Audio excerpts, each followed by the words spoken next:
Ladies and gentlemen, welcome back to Tata Steel 2024. It's the first major chess event of the calendar year, and it features many of the world's top players mixed in together in the Masters group and the Challengers group. We've got everybody from Hans Niemann to Liren, the reigning defending world chess champion, competing. This is round number 3 out of 13. So we are just getting underway in the tournament. A lot of storylines already developing. I'm also not home, so I'm currently at my grandparents' house. I'm visiting for the day, and I'm bunkered up. We've got some family photos there. If you're lucky enough to tune into this recap, you get to see baby photos of pudgy me. My face was much more circular. I got some more photos back here, by the way. Just take a little... This is good right here. This is striking resemblance of myself. And, you know, there's me and a cactus. We're both wearing a hat. I was a cool kid, man. You can't mess with me. Also, that's me right there on a boat with my uncle, and I have a dinosaur tattoo on my face. So I was, I had face tattoos before they were cool. Maybe I should get one again. Anyway, that's your treat for tuning into today's video. And today we've got some very, very fun storylines, but none bigger than the storyline of the return of the World Chess Champion. Will he be in good mental and physical shape? How is his chess going to be? How do you even play at a high level after not playing chess for 8 months? Is it going to do him any favors? He started off very slow, kind of easing into it, and today he struck. He's playing against Gukesh. By the way, we could be looking at a world championship matchup potentially, right? Like if Gukesh wins the candidates, we can't forget that Gukesh is literally playing in the candidates tournament in a few months, which is going to be in Toronto. Ding plays his true and tried e4, e5, which is the meta top level nowadays. We have an Italian with d3 and c3. And now White has a plethora of possibilities. Will he put the bishop on g5? How is he going to expand on the queen side? Will he expand on the queen side? Well, all of that gets answered relatively quickly because Gukesh plays bishop to g5. When the bishop goes here, it's generally going to be attacked, and then it's going to go here, and then at some point Black is going to play g5. This line is all the rage nowadays. In chess, things go out of fashion, they go in fashion. Right now, this is very much in fashion at this very moment in the chess world. Now we have bishop a7 to get the bishop out of the center, so it's not going to get hit with any of White's pawns. Gukesh puts the knight on b5. As you can see from the time management, both guys still very much in their preparation. And now we have this move g5. Liren, for the first time, spends 8 minutes, plays the critical idea of the position, and now we have opposite side castling. You get a position like this, someone's going to lose. People don't draw these positions. This is an e4, e5 Italian where Black overextended in front of his king and castled this way. White castled long to now create attacking possibilities and not have to worry about having the king over there. And Ding is completely not concerned. In fact, Ding has absolutely no attack on the queen side. None. I mean, it's going to be really difficult for him to develop anything going here. It's kind of like for White, you know, White really is going to be the one calling the shots. He plays this move d4, Ding takes, unafraid, unconcerned, undaunted, unfazed, pushing all of his pawns, trying to deflect some of Gukesh's pieces, knight h4, and now Ding plays a nice idea. He takes the knight with the bishop and gets rid of his bishop and just grabs this pawn. Just grabs a pawn in the center of the board. Now the queen's looking this way. The queen's got eyes on this. The queen's got eyes on the center. You know, Black could potentially do something like this on the diagonal. Black is still very, very, very overextended, though. And the position is, it's a very dangerous position. He's playing a very dangerous game, but this is the equivalent of calling the bluff in poker, right? We are calling the bluff in chess, and now we have to see, will he be able to spot the best defensive resources? Gukesh now plays rook d2, which is considered a miss by the computer. I don't really know why it's considered a miss. It preferred bishop d3 and then knight g6, utilizing the pin, right? The pawn is pinned, so it can't actually capture. He goes here, and now apparently the impact of the pawn is felt as Ding just consolidates his position. And now you realize that White gave up that pawn a couple moves ago, right? This pawn, and it might not be for a good reason. Ding consolidates, centralizes the queen, and actually it's White who really can't do a whole lot of moving here. Rook e3 now is just exacerbating the demise. Ding plays knight g7, and he's just going to trade pieces. He's trading queens, trading rooks, and he's just going to win the endgame because he's a pawn up, a clean pawn up. Gukesh does not go out into an endgame. Rook e3, fe3, he is still trying to get into a fight, but now it is Ding who is going to punish Gukesh for playing the way that he has. Look at Gukesh feasting on those pawns, but rook e8. And I told you a long time ago that, okay, the ceiling here seems to be cracking. That's what old houses do. If you hear cracking and random house noises in the background, I'm sorry. That's just apparently what's going to happen. This is a feature of the house. It's not it's not anything taking away. Bishop f4. Queen goes to f5. And now there's going to be pressure over here. Knight a2, knight d3, and Ding Liren wins this game in emphatic fashion. He wins this game in violent fashion as he plays knight a2, queen b1, queen g1, which pressures this and this. Then he plays knight to b4 check, and white's king marches out into the center of the board and gets brutally trapped among the black pieces, and he resigns. King b3, Ding Liren would have played queen to d1. The king cannot escape. This is how the game could have ended. King walking out to the a3 square, and now black probably has several ways to win, but the simplest is to just checkmate in 2 moves. I think I'm going to go turn off the heat, because I think it's the heat is causing that. So we'll be right back, and you will just see an empty chair.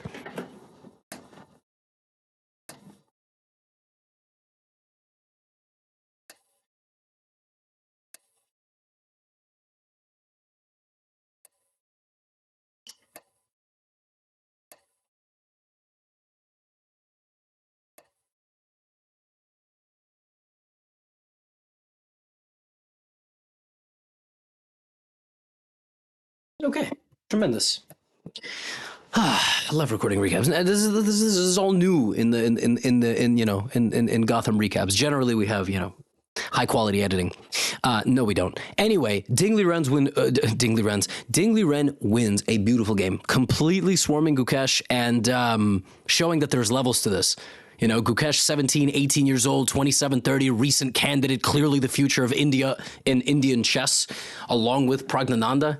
Ding Liren says, no. I might be out for 8 months, but I'm still King Ding Liren. I got some more epic games for you, by the way. This was perhaps the worst game of the tournament. I'm not insulting these guys. I'm just saying in terms of quality, these guys woke up today and each drank about 5 coffees. They showed up today and just what these guys did was unbelievable. So this is Parham Maghsoodloo versus Nodjirbek Abdusattorov, and we have a reverse Sicilian English opening, so very provocative. And then here we have this gambit, this ridiculous gambit that's now actually quite popular and very, very difficult to play with white. The idea by black is not to play the 4 knights, but rather to attack the knight and allow this. And the thing is with black, if you try to defend this pawn, you're going to lose it, because white will just go queen c2. You actually just can't guard the pawn. But what you do instead is you play c6. This completely idiotic looking move. But it's actually too dangerous for white to take. There's a line here, knight takes, knight takes, knight takes, d5, take, knight g3, h5. And actually, by some shocking turn of events, this evaluation is completely wrong. This stockfish doesn't actually understand the opening that well. It doesn't get how poisonous this is, but actually black's position becomes very, very, very, very decent. Like, low-depth stockfish does not understand actually how annoying this is, which is why Parham plays this, okay? He spends a bunch of time and plays queen a4. He already thinks like 12 minutes on the fifth move of the game, and the idea is to prevent d5 because the pawn cannot take back because of the pin. So Nodjirbek plays queen e7, clearly still in his preparation, and now Parham invents a move. He plays f3. So you still can't play d5, but he's also not going to try to win the pawn, and now we get pawn takes, knight takes. And Parham basically says, look, at least we're both out of theory. Nodjirbek is not out of theory. Not out of theory. Look at the time management. Parham takes the center. Nodjirbek develops the bishop. Now Parham thinks on his own, plays this move c5. Parham down 25 minutes on the clock early. He wants to put the bishop on d6. That's his idea. Nodjirbek castles. Spends a little bit of time, realizes, you know what, maybe I don't need to fight back. Because, there's some line there. White can play like, there's a line b6, cb, knight a6, trying to take back. And then, I don't know, it's some ridiculous computer line here. Again, this stockfish doesn't quite understand it. Yeah, Nodjirbek says, yeah, please, by all means, put the bishop on d6. I don't care. Queen e3. Good luck taking my rook. How ridiculous. This dude just straight up hung a rook. But you can't take the rook. Because after bishop takes, white has no moves. White doesn't have a move. Like, if you try to play knight d1, I'll move the queen out, I'll play like queen e4, then I'll put the bishop back on h6, then I'll play d5, I'll play knight b4, I'll play bishop f5. White just can't develop. White is smushed. So these guys just get a completely absurd opening, completely absurd. And then knight f2 and rook e8. What even is this? What the hell what is going on? I'm telling you, bros just had like 5 coffees each. I mean, this isn't chess.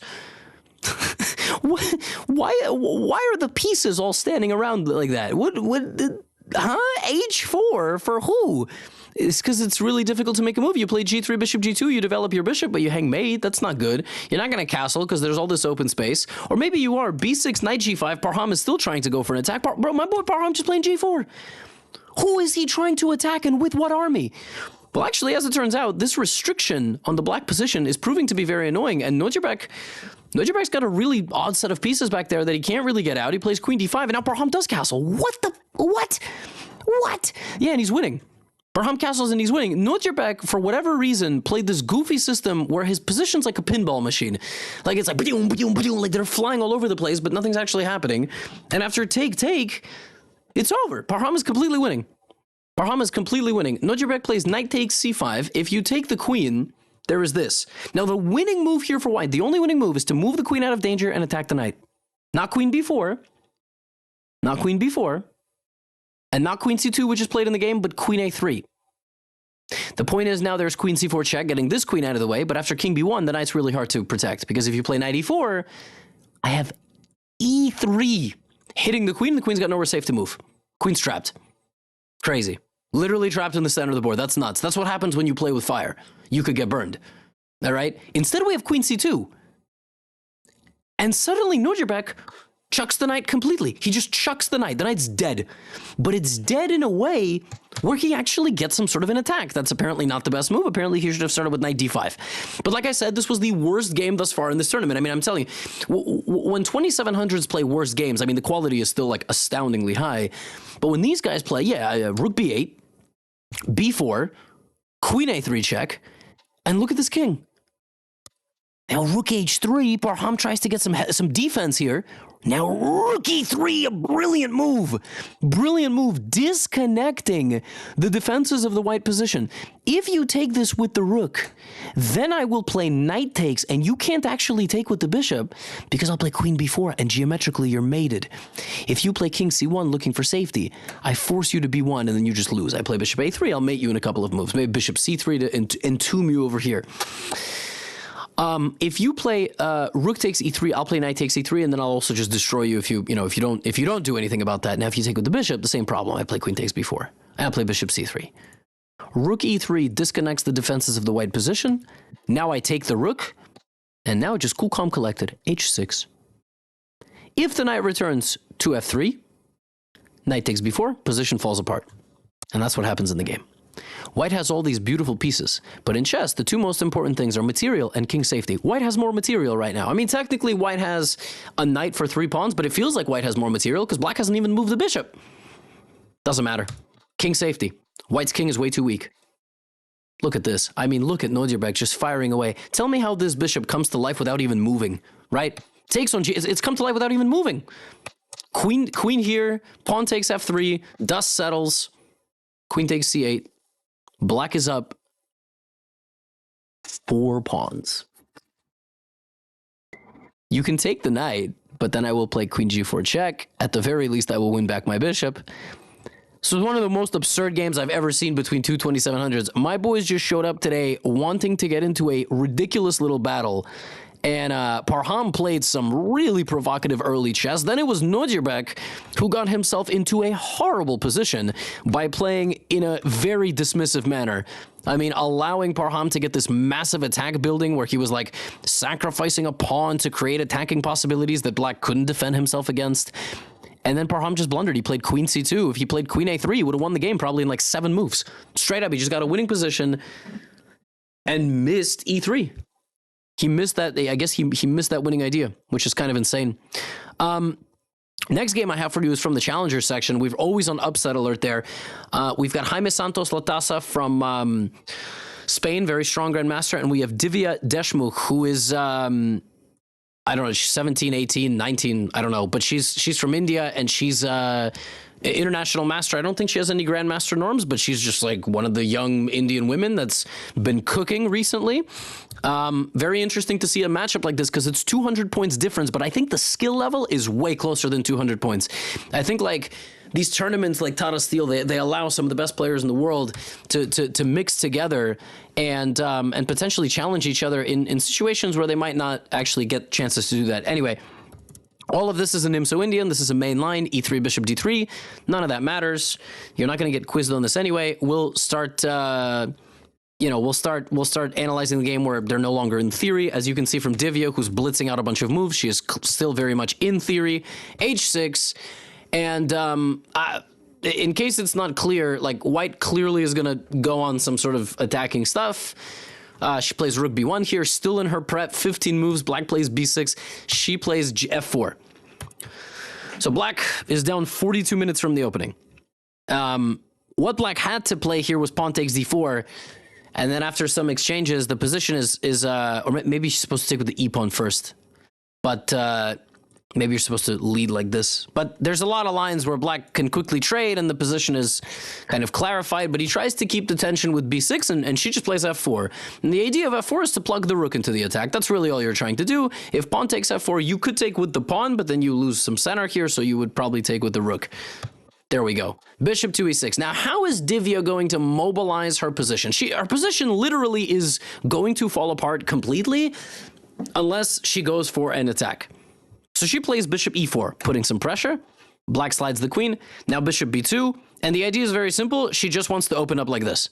He stops that, obviously. Now she plays queen f3, which loses some advantage. The computer really wanted rook d1. It really wanted rook d1 and just go for it. Clearly she didn't like it. She went here. But now black is able to consolidate. She continues to poke, but now he's able to come back. But obviously, she still is building up some sort of attack, and this is still very much on the table. Like, if she's able to activate the dark squared bishop, black is going to die. He's just going to die. Okay? He plays f6. She plays queen g3. She's still poking. He gets the king out of the way. She plays rook g4. He defends himself with queen f7. And I told you, if she is able to open up the position, black is going to be in a lot of trouble. He's going to have to be really careful because her position is very, very, very well coordinated. It's defending, it's attacking. He undevelops to activate the rooks. She plays d5. Now black's position is dire. He's still defending himself very well. Queen d3, plays rook g6, and now queen f8 is necessary to guard all the pawns. The queen has to monitor every single pawn. He goes here. I mean, listen, I've been telling you the whole game, like, if she's going to activate the bishop, he's going to die. She sacrifices the bishop, and the integrity of the entire black position completely just falls apart. Bishop takes f6. It's a square that black seems to be protecting 3 different times. It's not protected. It is not protected at all. It doesn't matter how you take back. Of course, if you take back with the pawn, you just go directly for your king. Okay, I'm going to go directly for the king. There's a series of moves there. Rook h6, king g8. I'll play queen g3, so you can't block because I play rook g6, right? So now here, and now the king's going to run away, or maybe not. Maybe not. There's no way to run away. I'm going to get rook f6. I also have rook h7, and the attack is just too strong. The knight is not participating in anything. It's just simply defending, and I'll hunt the king into an x-ray, and I'm going to win the queen. So bishop takes f6. He takes with the knight. She takes with the rook. She sacrifices the bishop. She sacrifices the rook. When the dust settles, she grabs. The king slides out of the way. She gives the check. Queen h4. The king is defended. The pawn is defended. The pawn is attacked. And the rook has backup. White is down a full rook in a queen and rook endgame, and yet is completely winning. It's incredible. The point is that the threat is rook f6 to win the queen. The threat is also rook h8 and rook h7. So you can't defend anything. And the worst part about this position is that she's not interested in winning the queen. She plays this, the kiss of death of the d-pawn, and the king now can't even escape. So now it's not a threat against the queen. The threat is rook h8 and queen h6, which will lead to checkmate. Rook h8 and also queen f6, which is mate. So he goes here. Now she goes here. Point is now, king is hunted mercilessly out into the open. Rook e8, rook e8, queen d5. Brutal. The only move is king d7, walking into the skewer. Jaime Santos Latasa resigns. This is probably Divya Deshmukh's best win ever, but who knows? She might have beaten some other very strong GMs. A very big upset in the challenger section. Big win for Divya. Indian fans rejoice. The Indians are on fire. Another decisive result, this one in the Masters section. Alexander Donchenko, Anish Giri. Donchenko gave an interview recently, by the way. I highly recommend you go look it up. It was on the Tata Steel YouTube channel. It was with Fiona Stellantoni. And Alexander Donchenko, I've never heard him speak in my life, and he is a shockingly normal, very, very funny interview and charismatic man. And that's very rare when you're 2650, 2700. Like, chess grandmasters need media training, most of them. Not Anish Giri. Anish Giri should give the media training, if anything. Donchenko, very funny, very interesting guy. Yeah, I wish him nothing but the best. Now, here's something very fascinating. Anish Giri played d4, d6. That is interesting. Because with black now, you are basically provoking e4. And the Peard's defense sucks at 2800, 2700 level. It's a great opening for like most of the chess players. But like, if you gave players an option to play the Pearts or like literally any other opening or not show up to the tournament, they would choose any of those options. White just has too many easy ways for an advantage. Now, what did Anish Giri prepare? Did he prepare a Philidor? Like, was he going to play knight bd7, c6? Like that, the Philidor is a very interesting maneuvering open. I don't know. And we're never going to know because we have a King's Indian. Then we have not a King's Indian, we have an Old Indian. I'm not saying anybody's old by age. First of all, Anish is, I'm not calling him an old Indian. I'm saying this is bishop f5, like, is one of the ways to play. Black could also castle and play like knight a6 and c5. Black can play c6 or knight c6, e5. Is a King's Indian, okay? There's like 47 different ways to play it. But he plays it like this. Knight c3, and then he doesn't even castle. He's waiting for Donchenko to castle. Finally, they castle. White is going to try to play e4, knight d4, knight h4, maybe play c5. Black is going to wait. Black's position is very flexible. Rook e1, trying to play e4. Anish puts the knight on e4, responding to his opponent's plan. His opponent also, as you can see, down a lot of time in the opening. A lot of time. Anish clearly shows up ready to fight, and Anish is up like 40 minutes on the clock, clearly making Donchenko very uncomfortable. And I will just say that this is a shocking opening for Anish Giri. Like, Anish Giri is a practical man, except on Twitter, where he's just an absolute goblin demon. But in his opening preparation, he's, you know, he plays like meta openings. I mean, he's very well prepared. He equalizes with black. With white, he pushes for advantage and comfortable positions.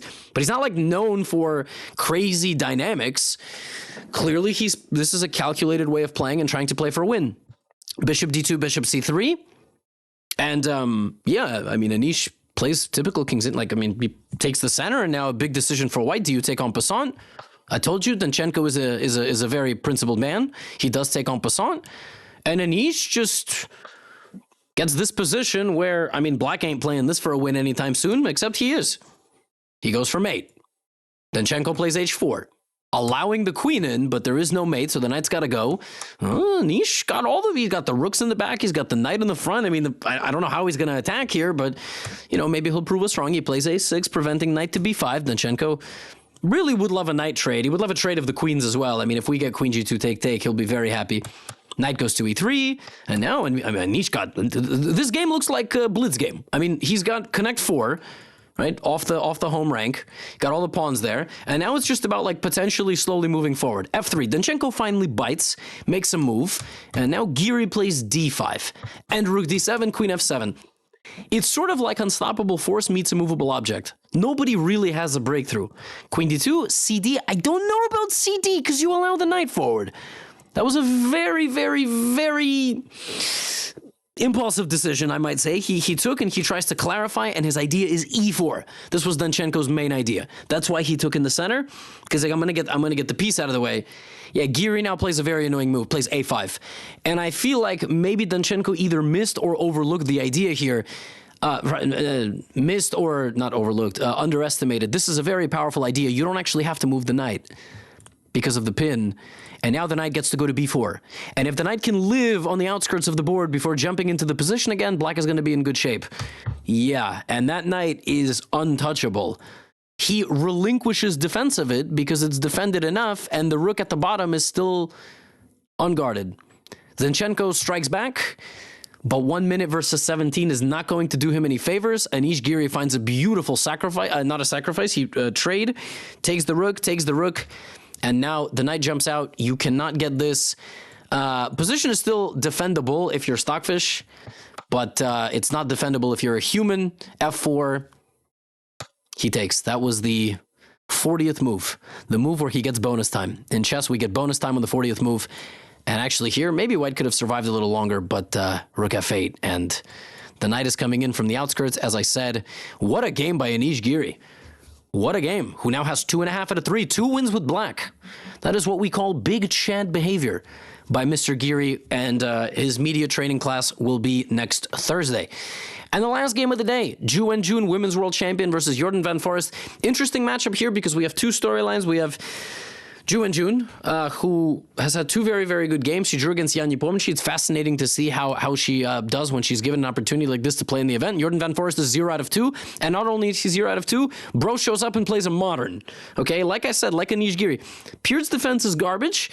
At the high level, the modern defense might be even worse at classical chess level.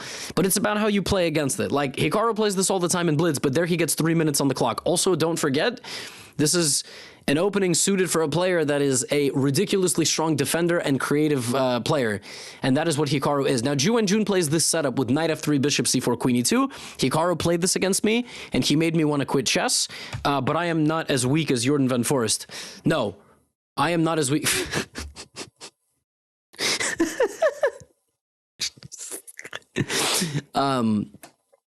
Jordan van Foreest is not as weak as me. I'm sorry. That was maybe that's what I truly believe. No.